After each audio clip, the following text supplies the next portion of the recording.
ทำเหมือนมันเปลี่ยนไปใจมันเลยสับสนหูเลยบอกว่าคนนี้ต้องตายหากวันหนึ่งต้องเสียเธอไปจึงเกิดคำถามขึ้นในใจดวงนี้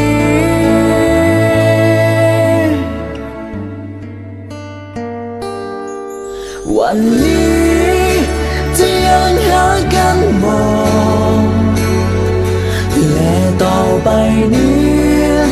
จะยังเหมือนเดิมบอกใจสั่นไหวเมื่อหลับตาลงข้างใน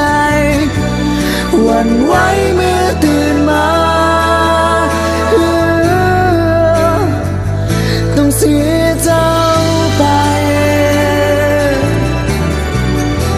เหลือเพียงที่สุดท้ายที่จะฝากหัวใจฝากชีวิตไว้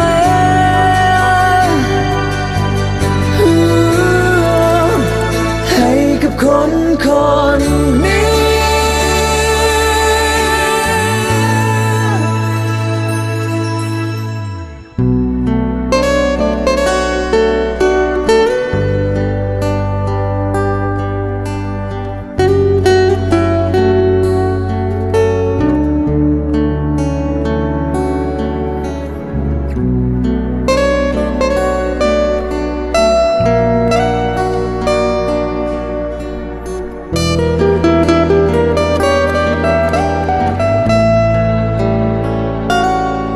หูเลยบอกว่าคนนี้หวั่นไหวที่เธอทำเหมือนมันเปลี่ยนไปใจมันเลยสับสนหูเลยบอกว่าคนนี้ต้องตายหากวันหนึ่งต้องเสียเธอไปจึงเกิดคำถามขึ้นในใจดวงนี้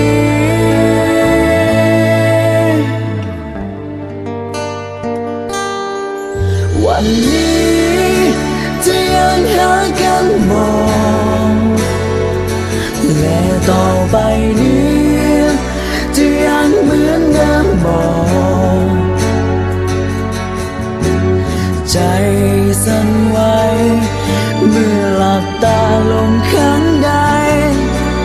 หวั่นไหวเมื่อตื่นมาต้องเสียเจ้าไป